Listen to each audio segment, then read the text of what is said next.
Raones y a quien he escuchado hablar del PRI, del gobierno, hablan de que se tiene que discutir ampliamente durante el periodo ordinario de la Cámara, cuya primer periodo ordinario del 2014 es del 1 de septiembre al 31 de diciembre, ¿no? Pero que están por venir. En ese periodo se tendrá que discutir. A ver, entonces, como ya estamos grabando, sí, como recapitulando, ajá, estamos hablando de el tiempo legal que tiene que transcurrir o el camino que tiene que transitar la reforma energética, que además la propuesta de Enrique Peña no es la única, claro, ¿no? Entonces tienen que discutir varias. Entonces Enrique Peña ya presentó la suya, el PAN había presentado la propia desde antes, el Consejo Coordinador Empresarial también presentó una muy similar a la del PAN, y el PRD también presentó algo, ¿no? El PRD creo que todavía está por presentarla, ¿no? No estoy segura si ya la presentó o creo ya. Creo que todavía no. Pero están en eso, ¿no? Y esperemos que algún otro se apunte con una propuesta menos privatizadora. Pero entonces, se presenta la iniciativa en un periodo en el que no hay sesiones del Congreso. ¿Se tienen que presentar a fuerza en la Cámara de Senadores o puede ser en cualquiera de las dos? Se puede presentar a cualquier... Bueno, fue turnada a la Cámara de Senadores, ¿no? Fue dirigida por el presidente Peña Nieto a la Cámara de Senadores, que tiene esa opción. Quien, según la Constitución, tienen facultades para iniciar leyes, lo pueden dirigir a cualquiera de las dos cámaras. Y en este caso se dirigió a la de senadores, pero obviamente se dirigió a la comisión permanente porque no hay periodo ordinario de sesiones. Y entonces, bueno, la comisión permanente, hasta donde van las noticias el día de hoy, 14 de agosto, es que ya la comisión permanente la turnó a la comisión de energía de la Cámara de Senadores. Entonces, la Cámara de Senadores lo que tiene que hacer, no hay tiempos establecidos, hay tiempos que se definen tales como lo siguiente, ¿no? Si en un mes la comisión que ha recibido una iniciativa cualquiera no la dictamina, podría haber la posibilidad de que se turne a su par de la otra cámara, ¿no? Eso es para todas las leyes y prácticamente nunca se ejerce, es decir, es una prevención de por si acaso, ¿no? Lo que es para evitar la congeladora, digamos. Pues para tener la posibilidad de tener algún argumento contra la congeladora, que prácticamente nunca se ha usado, ¿no? O se usa muy excepcionalmente. Lo que tenemos a la vista entonces es que, bueno, pues se turnó al Senado por la magnitud de lo que se plantea en la iniciativa de ley, que son reformas a 2 artículos constitucionales más otras cosas. Pues evidentemente que tiene que ser una discusión que va a tener varias etapas, va a ser prolongada y fuerte y pública, y la prensa y los medios van a estar muy atentos a esta discusión. ¿Qué es lo que cabe prevenir? Bueno, que el Senado va a abrir sus discusiones internas en la Comisión de Energía del Senado. Eso va a ir produciendo algún resultado. Tendría que derivar conforme a la ley en un dictamen en algún momento, que puede ser positivo o puede modificar la iniciativa que se presentó, o puede ser negativo, dependiendo de cómo se comporten los senadores, y ese dictamen se le turna al Pleno del Senado, ¿no? Entonces el Senado, pues en su momento, tendrá que dictaminarlo también, que puede hacerlo tomando tal cual lo mande la comisión, o puede modificarlo, o puede rechazarlo y regresarlo a comisiones. Y después de suponiendo que en algún momento se aprobara en el Senado, se turna a la otra Cámara, en este caso la de Diputados, que la ingresará a su comisión de energía correspondiente, la cual a su vez también tiene que abrir un periodo de discusión. y ser aprobada, modificada o lo que resulte en la Comisión de Energía de Diputados en este segundo momento, y después se turna ya a la plenaria de esa Cámara, que también tendrá que adoptar alguna decisión al respecto, ¿no? Obviamente pues todo eso va a generar muchos debates, evidentemente van a ser públicos y van a atraer la atención de los medios, de los ciudadanos, como debe ser, y pues seguramente va a llevar, no hay plazo, ¿no? Los únicos plazos que establecen las leyes es que si en un mes no se trabaja el tema, habría la posibilidad, que nunca se utiliza, porque ocurre con muchas iniciativas, de que sea turnada a la otra Cámara para que tenga a su vez otro mes, y etcétera. Bueno, en este caso es previsible que no va a entrar a ninguna congeladora por lo que está detrás. Incluso la presión, ¿no? Hay presión de la presidencia, en fin. Pero aún en esa situación, pues son por lo menos, es muy difícil que esto ocurra en menos de un mes o 2 meses, ¿no? O sea, una vez que inicia el periodo ordinario en septiembre, además las cámaras tienen otras funciones que tienen que ir cumpliendo, no es la única función que tienen, ¿no? ¿Cómo que otras funciones? Bueno, pues en septiembre viene la glosa del informe presidencial que se presenta, luego ya se recibe la iniciativa de ingresos y de lo que es el paquete económico para el presupuesto del año 2014, y la ley de ingresos de 2014, que en este caso va a ser sumamente importante porque, según, como ya lo anunció Videgaray y Peña Nieto y todos ellos, en las leyes fiscales van a empezar a venir las modificaciones fiscales que la presidencia también está previendo para acompañar a la iniciativa de cambios a Pemex, ¿no? Entonces, pues prácticamente se abre una discusión que va a durar de septiembre a diciembre, ¿no? Incluido los asuntos fiscales y presupuestales, porque se está hablando de darle distintas características fiscales a Pemex, distinto control presupuestal.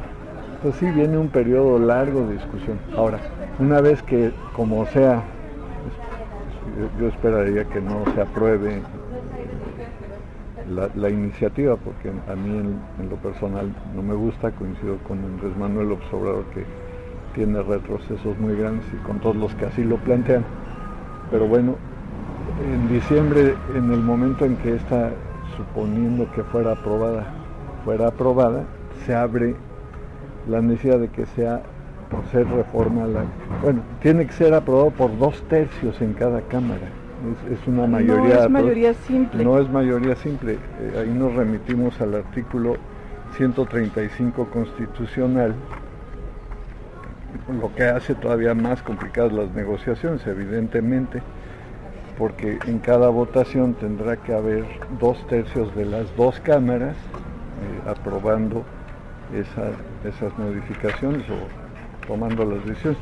En el 135 se establece que la presente Constitución puede ser adicionada o reformada. Para que las adiciones o reformas lleguen a ser parte de la misma, o sea, lleguen a ser de la Constitución, se requiere que el Congreso de la Unión, o sea, las 2 cámaras juntas, por el voto de las 2/3 partes de los individuos presentes, en las sesiones en que se apruebe, acuerde las reformas o adiciones, y hasta ahí es una condición.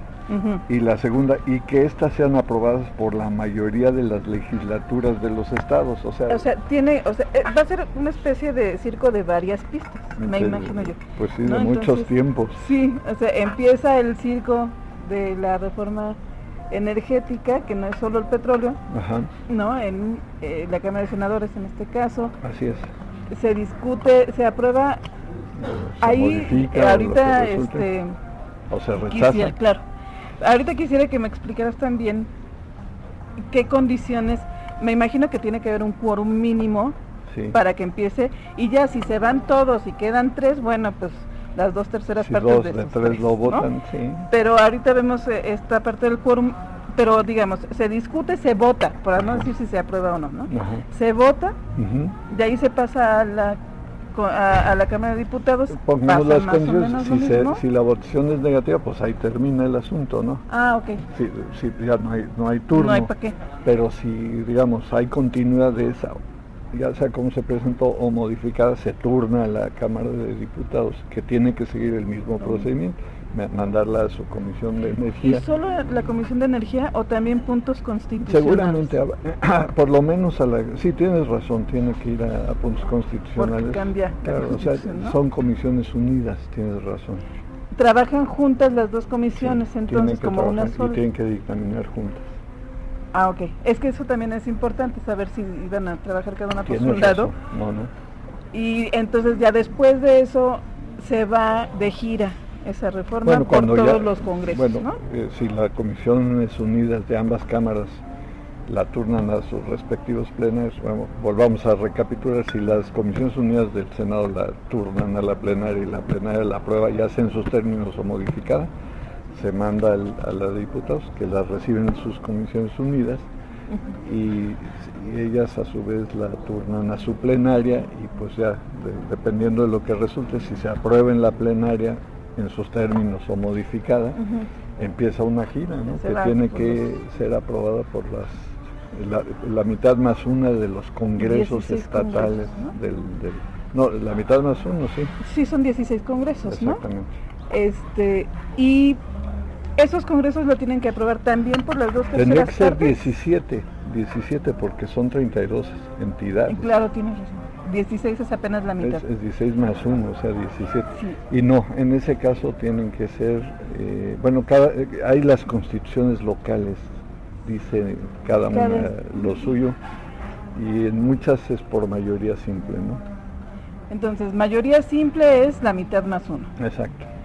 Y la otra, mayoría calificada se llama, ¿no? Sí, 2/3. Son 2/3. Exactamente. Para ir como, es que la otra vez hablamos de mayoría simple. Ajá. Y alguien que no tenía mucha idea nos dijo, la otra es compuesta, no, pues no, pero así se dice. Así se llama, y así lo dice la Constitución es más clara porque dice por el voto de las 2/3 para no meterse, claro. 2/3 partes de los individuos presentes. Ahora, individuos se entiende, legisladores del Congreso. Son, ¿no?, los únicos que pueden votar ahí, pero entonces, bueno, esa es una de las pistas. La otra pista del circo va a tener la reforma fiscal. Bueno, ¿no? Ese es otro que es otro asunto. Ahí no sabemos, hasta ahorita no hay noticia que se meta reforma constitucional. Ahí pero quién sabe, porque ahí pues hay que ver qué está pensando el gobierno al respecto, ¿no? A ver, si... Pero tendría que modificar, vamos a decir, algunas leyes fiscales como la ley del Código Fiscal de la Federación, la ley del impuesto de la renta o la ley del IVA. Pero siendo leyes menores no necesita 2/3 partes, ni no sé qué. Sí, no se les llamarían menores, no son leyes... Bueno, menores que la Constitución, eso digamos. Sí, de un rango menor. Bueno, entonces, por ejemplo, si... Es que no veo por dónde la ley fiscal tendría que mover la Constitución.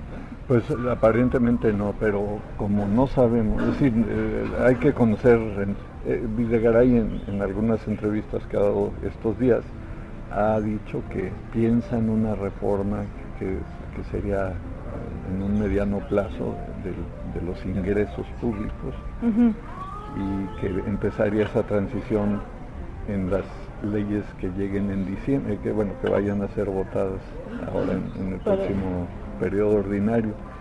Entonces pues tendremos que conocer, como no sabemos, ¿no?, que vayan a contener, para que adivinamos, hay que esperar a tenerlas. Sí adelantaron ya que quieren aumentar IVA, sí adelantaron ya que quieren gravar todo, ¿no? Alimentos, medicinas.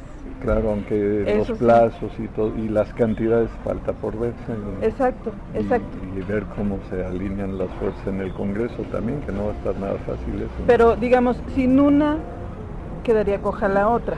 Pues no es imaginable, ¿no? Porque si modificas a Pemex en su régimen fiscal, ¿qué quiere decir eso? Que probablemente le vayas a permitir a Pemex retener más ingresos de los que actualmente retiene, o que son cero. Actualmente Pemex no se queda con nada de lo que produce, se le entrega al gobierno federal, luego se le otorga por la vía del presupuesto una cantidad. Vamos a ver cómo se solucionan cuál es el esquema de solución que se pretende para las finanzas de Pemex. Claro. Pero al modificarse, en la medida que todos los recursos de Pemex hoy van a dar al gobierno federal, pues se tiene que prever alguna forma de cubrirlos, porque si no el hueco en las finanzas públicas va a ser grande, ¿no? Catastrófico, ¿no? Y si se compensa, pues también lo que le va a caer a la ciudadanía va a ser fuerte, porque, ¿no? Sí, estuvimos haciendo un ejercicio justamente de ponerle IVA de 16% y de 19%, que es lo que nos imaginamos, ¿no? Ajá. Hay quien dice que incluso podría ser más. Ajá. Solo a la canasta básica y a la parte de alimentos de la canasta básica, y es una barbaridad, ¿no? Es muy fuerte el gasto, el impacto para los ingresos, para todos, pero especialmente para ingresos medios y bajos, ¿no? Que son los cautivos, ¿no? Que son los que destinan más parte de sus ingresos a los alimentos y a las medicinas. O sea, claro. Ya ves que la encuesta de ingresos y gastos de los hogares que hace el INEGI mide por deciles, o sea, por segmentos de 10% de la población. Entonces, mientras los segmentos más pobres, digamos del decil 5 al 10, que son los que menos ingresos tienen, destinan entre el 50 y el 40% de sus ingresos mensuales, las familias, a los alimentos. Claro. Entonces, si tú les grabas, el impacto va a ser fuertísimo a ese segmento, ¿no? Y mientras que el segmento más alto, el del 10%, consume mucho más alimentos que los otros deciles juntos, pero destina un 15% de sus ingresos a los alimentos porque tiene un excedente mucho más grande, ¿no? Es decir, consume alimentos en mayor cantidad, de mayor calidad, y de todas maneras, aunque gasta mucho más en alimentos, como sus ingresos son muchísimo más mayores, su porcentaje en sus ingresos familiares es muy menor, entonces el impacto ahí no es fuerte, y en cambio en los segmentos medios y bajos va a ser muy fuerte, muy fuerte. Y además esos deciles más altos, digamos, el decil más alto, pues, generalmente además tiene la capacidad hacendaria, o no sé cómo decirlo, pues, pero tiene capacidad de ir a Hacienda y deducir prácticamente todo, ¿no? Por un lado, la devolución del IVA, entre otras cosas, y también tienen la capacidad, generalmente sus ingresos no son de salarios, entonces están asociados al comportamiento general de la economía, al producto, al ingreso nacional, es decir, se fincan más en las utilidades que en los salarios, entonces su flexibilidad es mucho mayor, y efectivamente muchos de ellos pueden entrar en esquemas de deducción por vías correctas o simuladas, ¿no? Mientras que el trabajador asalariado, ya sea en fábricas o en comercios o en servicios, pues ni declarar, es decir, no tiene manera de deducir el IVA, ¿no?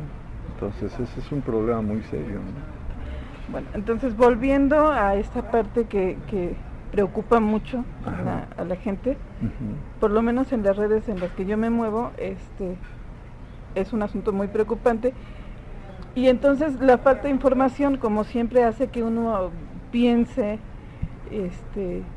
pues que ya Enrique Peña entrega mañana entregó sí, su propuesta, y al día siguiente se iba a aprobar. Y entonces yo incluso les preguntaba, bueno, dame una razón por la cual tendría que ser así, o dame un ejemplo de ley que así haya sido. Y me decían, esta va a ser la primera. No, pues es que así no puedes definir. No. Sobre todo porque no puedes mandar a la calle a la gente así nomás, ¿no? Porque es una responsabilidad grande, ¿no?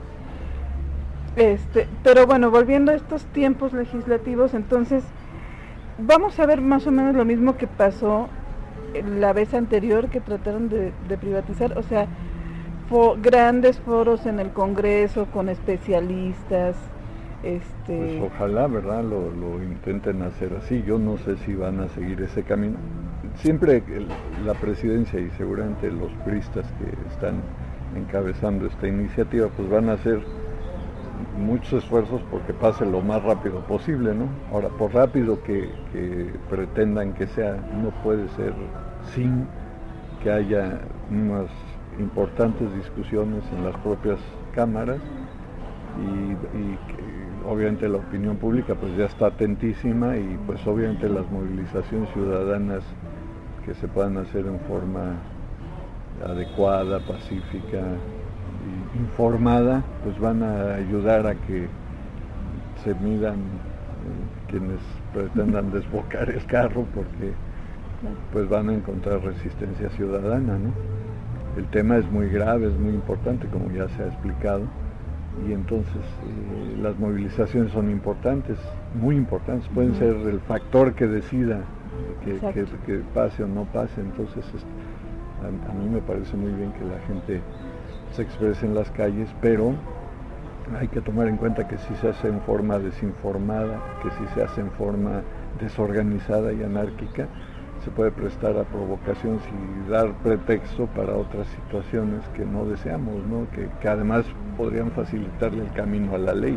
Claro. Es decir, que pues ahora sí que la unión en la resistencia a la fuerza hay que hacerla bien, organizada, bien convocada, bien pensada, bien levantados los argumentos, y creo que eso puede ser un factor que ayude a detenerla una vez más, como también ya se ha detenido lo del IVA en otras ocasiones, en 2 ocasiones por lo menos, ¿no?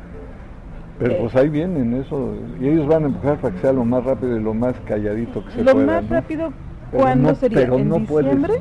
Pues yo pienso que no hay manera de que antes de diciembre se resuelva el conjunto de cosas que se tienen.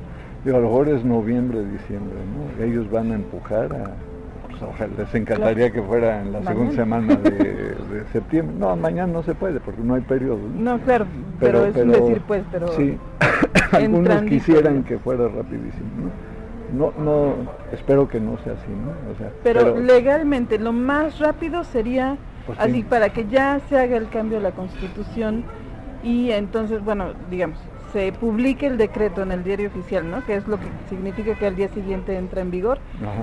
Lo más rápido sería...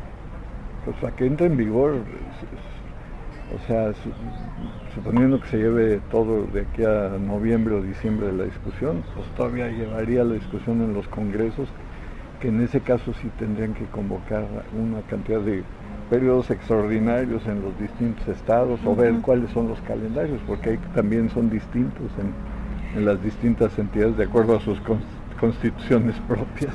A ver, aquí ya me surgió una duda más. Hay varias propuestas. Entonces, las comisiones unidas del Senado, por ejemplo, podrían hacer una sola de esas que ya están, digamos, ¿no? Pueden hacer.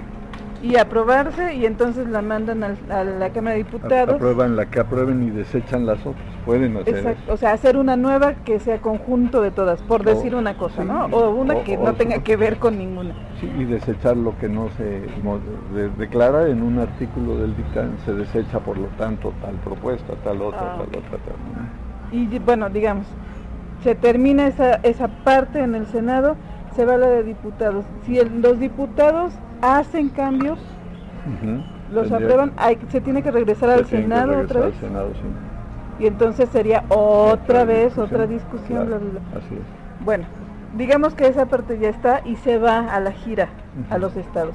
Si los estados tienen capacidad de hacer cambios o ya no. Lo que pueden hacer los estados es aprobarla o negarla. Nada más. No pueden cambiar nada.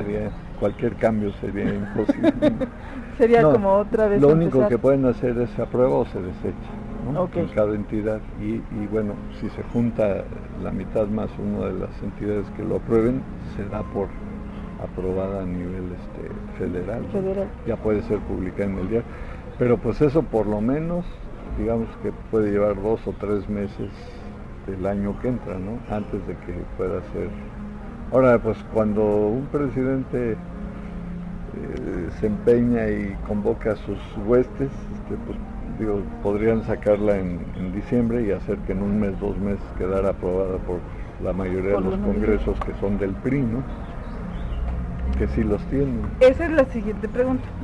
Digamos, suponiendo que los los partidos de oposición no son agachones, ni les da por ir al baño a la hora de la votación, claro. ni esas cosas que nunca pasan en México. Nunca pasan, ni han pasado. No, jamás han pasado en México. Entonces, digamos, ¿qué posibilidades en números de legisladores, ¿no?, o de bancadas, qué posibilidades tienen de que se apruebe la propuesta de Peña específicamente tal cual, como va? Pues necesita el PRI la unidad por lo menos del PAN y del Verde y de Alianza en las dos cámaras, ¿no? O sea, por lo menos de PAN y Verde y quizás hasta Alianza, ¿no? Pero por lo menos necesita eso. Alianza es panal, ¿no? Sí, sí, en las dos cámaras, ¿no? Qué bueno, es casi un hecho, ¿no? Casi un hecho, y en ese caso el PRD va a sufrir, ¿no? Pero si hay un núcleo de diputados panistas dubitativos, puede... Bueno, Juan Buenotorio, por lo menos en Twitter, a mí ya me dijo que está en contra de dinero privado en Pemex. Sí. Él. Sí, entonces, pues a ver cómo eso se traduce, si hay modificaciones de las iniciativas o no. Claro, el mundo que esperaría el PRI y el presidente, pues es que la Cámara de Diputados la apruebe tal cual y que el Senado la apruebe tal cual para que ya no haya más idas y vueltas, ¿no? Claro. Y no haya regreso de una Cámara a la otra y todas esas cosas, ¿no? Y puede irse a su gira. Yo eso lo considero difícil, aunque no imposible. Es un tema complicado como para que sea tan porque terso, si bien los diputados están pueden muchos estar en la tónica de subordinarse, si la ciudadanía se manifiesta con suficiente fuerza y los medios recogen esta protesta, pues les puede hacer pensar a los diputados, independientemente de sus posiciones personales, que afectará a sus partidos, ¿no? Lo que decidan, ¿en qué sentido? Pues en lo que pueda la gente estar viendo para el futuro, ¿no? Entonces, pues esa es la clave, es la movilización y que se haga en forma unida, organizada, informada, ¿no? Exacto. Eso es muy importante. Ahora, la parte de los congresos locales. ¿Tenemos más o menos una configuración como para saber cuántos congresos locales? Pues desafortunadamente en más de la mitad de los congresos locales hay mayoría priista, ¿no? Y ahí sí... que se van a alinear sin problema. Pues por lo menos pues, se puede pensar que la mayor parte de los diputados priistas locales, a menos que en sus respectivas entidades también haya manifestación ciudadana que los preocupe. Ahora, pues hay entidades como el DF que la mayoría no es priista, ¿no? Entonces aquí posiblemente no, esperemos que no pase aquí, ¿no? Pero es perredista, ¿no? Que también firmó el pacto. Sí, pero creo que ha quedado claro hasta ahorita, y esperemos que eso juegue, pues que el pacto no implica, que la iniciativa no se va a aprobar, no se incluyó en el pacto tal. A ver qué maniobras hace el Ejecutivo para negociar otros aspectos dentro del pacto, ¿no? Pero yo no creo que los legisladores perredistas capitalinos se animen a desafiar a la ciudadanía capitalina. Creo que sería un error imperdonable y que además no lo dejaría pasar la ciudadanía en el DF. Pero además creo que la mayor parte de los diputados defeños, locales, no se va a prestar eso espero. Entonces, pero bueno, digamos, el DF es una entidad de 32, de 32. ¿no? Y digamos, entonces, hay 2 o 3 o 5 donde puede haber una mayoría contraria, pero está difícil a nivel nacional, ¿no? Exacto, o sea, a nivel nacional, pues lo único que puede frenar la aprobación de esta ley es la movilización en la calle. Sí, y para que tenga efectos en el Congreso de la Unión, o sea, aquí en el Congreso General de la Nación, ¿no? porque ya aprobada aquí, pues llevará un tiempo, pero no va a ser va a ser mucho menos difícil que sea aprobado por los congresos locales, que además nada más necesitan en muchos casos mayoría simple. Bueno, esa es esa parte de la reforma. Ahora, la otra parte que a mí me gustaría saber tu opinión es esta idea que tienen de poner a Cárdenas como el gran defensor de la reforma, además que permitiría la iniciativa privada. Hoy no mucha gente, dos incluso me estuvieron mandando, según ellos, artículos que yo deseché porque no tienen ningún caso. Uno es de Ricardo Alemán y otro es de Proyecto 40, pues no tienen validez alguna. Pero otro me mandó unas propuestas de Lázaro Cárdenas en las que solicita o permite que entre la iniciativa privada. ¿Eso es real? A mí me parece como está raro, en la exposición, ¿no?, de motivos de los cambios de las leyes que se aprobaron, pero está sacado de contexto. Lo real es que en su administración Cárdenas no permitió la participación de la iniciativa privada. Justo lo que hizo fue quitarle a la iniciativa, a la inversión extranjera, el dominio de los bienes, la producción, la conducción, el beneficio, la distribución del petróleo. Y se tenía perspectiva muy adversa, o era un verdadero reto, porque pues México como nación no tenía una entidad técnica empresarial estatal.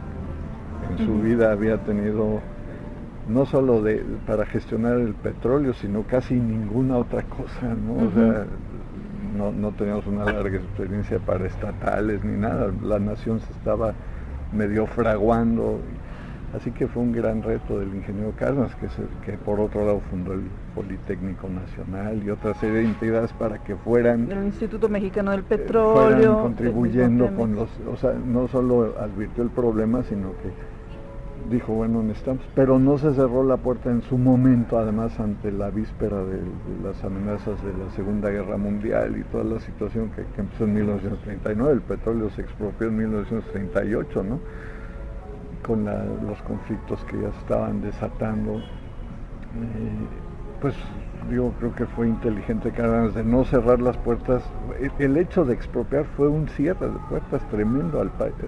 Es decir, fue una toma de postura que conflictuó frontalmente a las empresas y además a los gobiernos de las empresas de esos países. Pero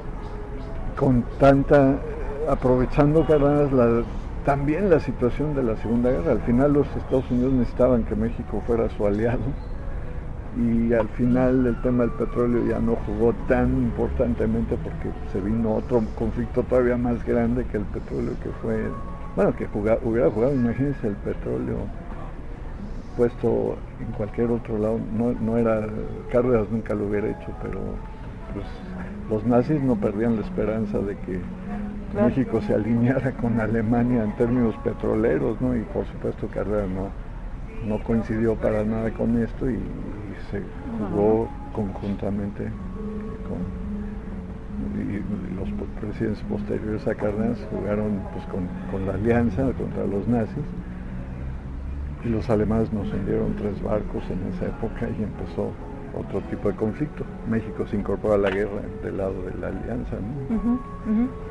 Entonces, no tiene nada que ver la situación. Entonces es absolutamente sacado fuera de contexto, pervertido, porque están queriendo hacer a Cárdenas hablar en el año 2013 a favor de la privatización, cuando ni estamos en la situación de un México que se está empezando a construir, cuando ya tenemos una paraestatal que ha sido muy vigorosa, cuando tenemos universidades donde hay muchas escuelas de ingeniería, donde hay un mercado mundial de tecnología organizado al cual Pemex puede acudir con las legislaciones actuales, como de hecho lo ha hecho.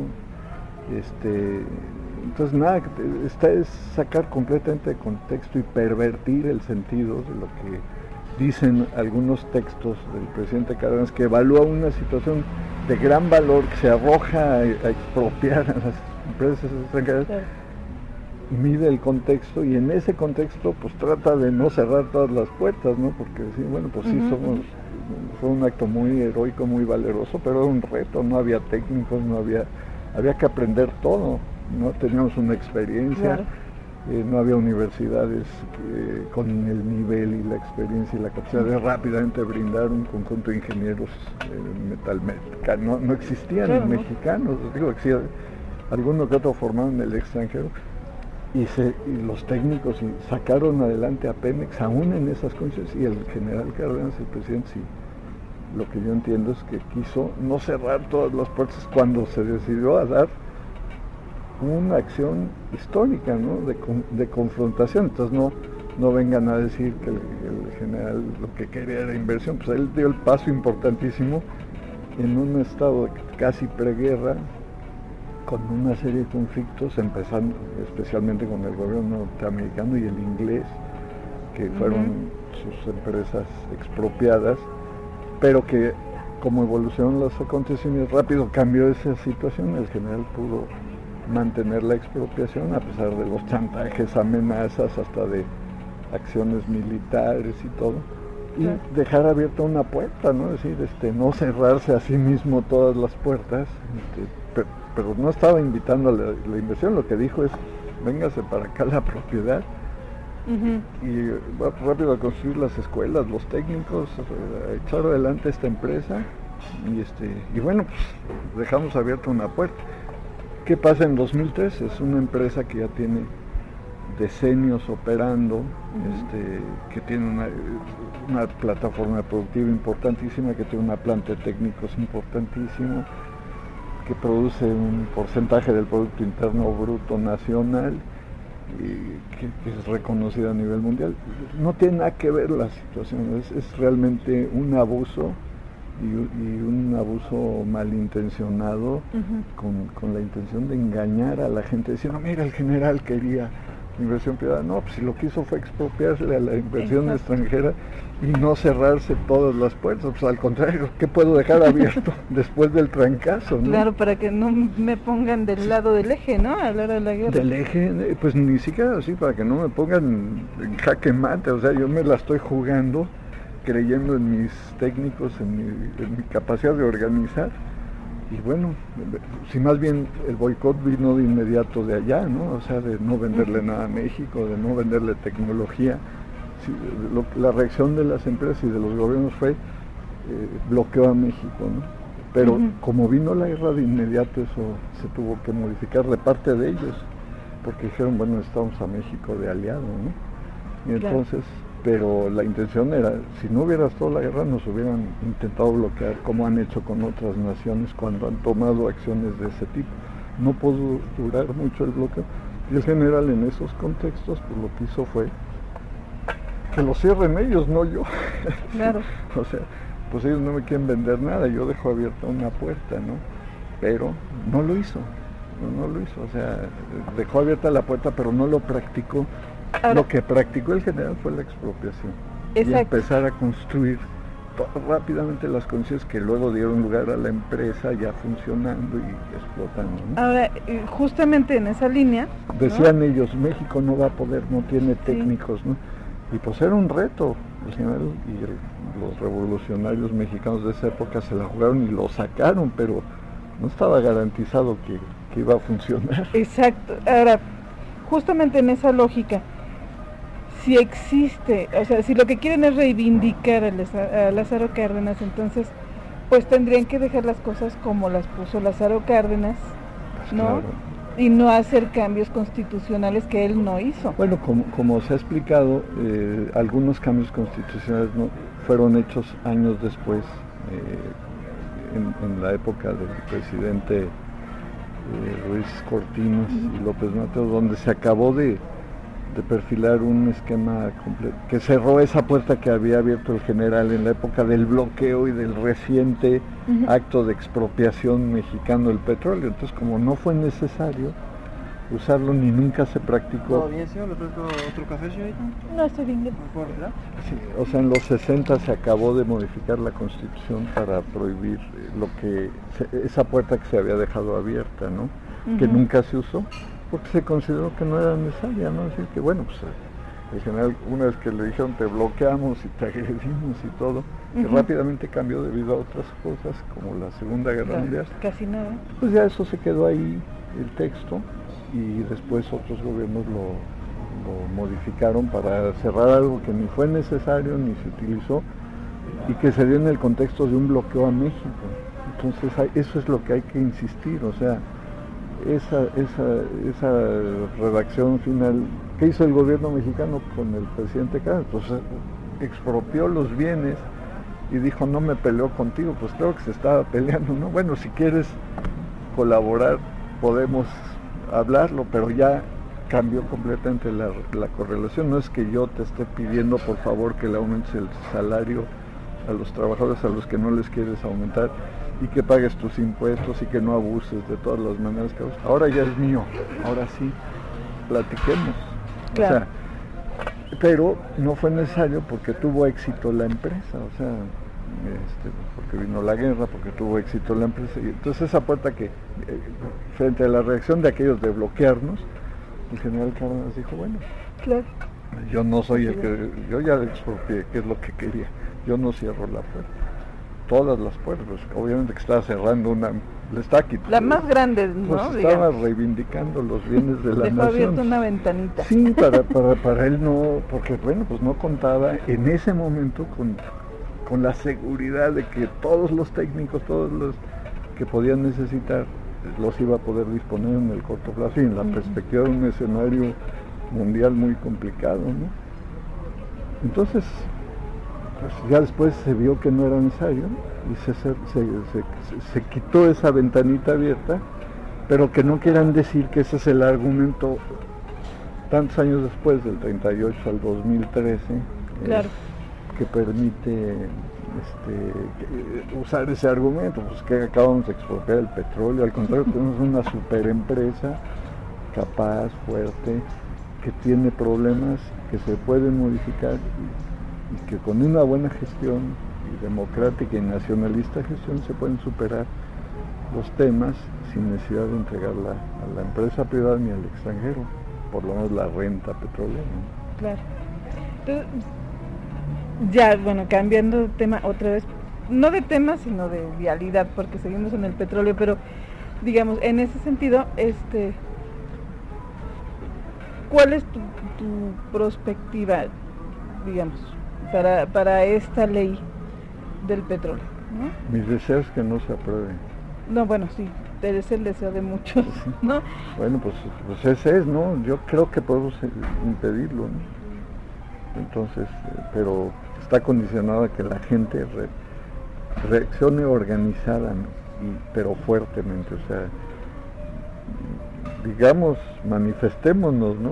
En forma organizada y adecuada, ¿no? Si no lo hacemos va a pasar y va a pasar lo mismo que ha pasado en varios planos de la economía mexicana. Es muy curioso que el Tratado de Libre Comercio, firmado con Estados Unidos en 1994, en su presentación dice que ese tratado se firma para evitar la migración de mexicanos a Estados Unidos y para elevar la tasa de crecimiento y la generación de empleo en México. Si juntamos, como hoy muy bien dice Carlos Fernández Vega en la jornada, todas las promesas y buenos deseos que se han incluido en las exposiciones de motivos en las empresas privatizadoras y desnacionalizadas que se han realizado en México del 94 para acá, por lo menos, realmente deberíamos vivir casi en el nirvana. O sea, tendríamos que tener tasas de crecimiento del 6%. Habría gringos tratando de venir a trabajar a México, y guatemaltecos y todo, y más bien estaríamos tratando de reforzar la frontera norte de aquí para allá para que no se colaran tantos técnicos y jóvenes gringos que quisieran venir a trabajar acá, por lo exitoso que, vaya, lo que pintaba el TLC. Y me voy al TLC porque dice que el TLC va a evitar la migración de trabajadores. Y las cifras norteamericanas que hay del censo hablan de que se han ido del 94 para acá 11 millones de mexicanos nacidos acá, que viven allá, que junto con los otros que ya han nacido allá o ya vivían, van como 20 millones, pero 11 millones se fueron después del TLC, viven allá y son 1 de cada 10 mexicanos. Entonces, exacto, el TLC debería de haber provocado más bien que 11 millones de gringos se vinieran a México y que esos 11 millones vivieran aquí trabajando con un montón de fábricas, comercios, servicios, claro. Y no ha ocurrido eso. Entonces volvemos a escuchar que esta iniciativa va a permitir la creación de empleo.